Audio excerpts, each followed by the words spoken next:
हो, तर मी आज बनवणार आहे गावाकडची स्पेशल पुंगळी पाटोळीची भाजी। त्यासाठी मी थोडे शेंगदाणे आणि खोबरं भाजून घेतले, एक कांदा पण भाजलाय, अद्रक आणि लसूण पण मी घेतलाय आणि मग मी 4 मोठे चम्मच घेतले बेसन पीठ, 2 मोठे चम्मच घेतले मी तांदळाचे पीठ आणि त्यावर टाकली थोडीशी हळद, मिरची आणि मीठ।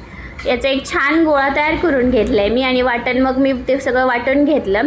एक प्लेट घेतले, त्यावरती मी लावले तेल, तेलावर मी बनवली ही अशी छोटीशी चपातीवर मी हे लावून घेतले मिश्रण सगळीकडे लावायचं, व्यवस्थित कट करून घ्यायचं आणि मस्त त्याच्या पुंगळ्या तयार करून घ्यायच्यात हे अशा पद्धतीने।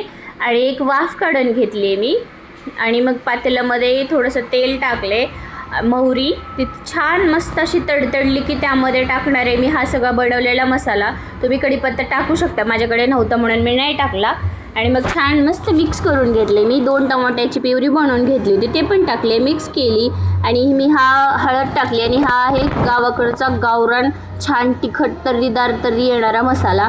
हा खूप छान लागतो भाजीमध्ये, तुम्ही पण गावी जर कधी जात असाल तर बनवून नक्की आणा, खूप छान लागेल तुम्हाला पण भाजी। आणि मग मी टाकले थोडंसं पाणी, त्याला छान मस्त मिक्स करून घ्यायचं, त्यामध्ये गरम पाणी टाकायचं, एक उकळी आली की ते आपण बनवलेल्या पुंगळ्या त्यामध्ये टाकून घ्यायच्या आणि रेडी आहे आपली ही गरमागरम टेस्टी भाजी। तुम्ही पण नक्की ट्राय करून बघा। बाय।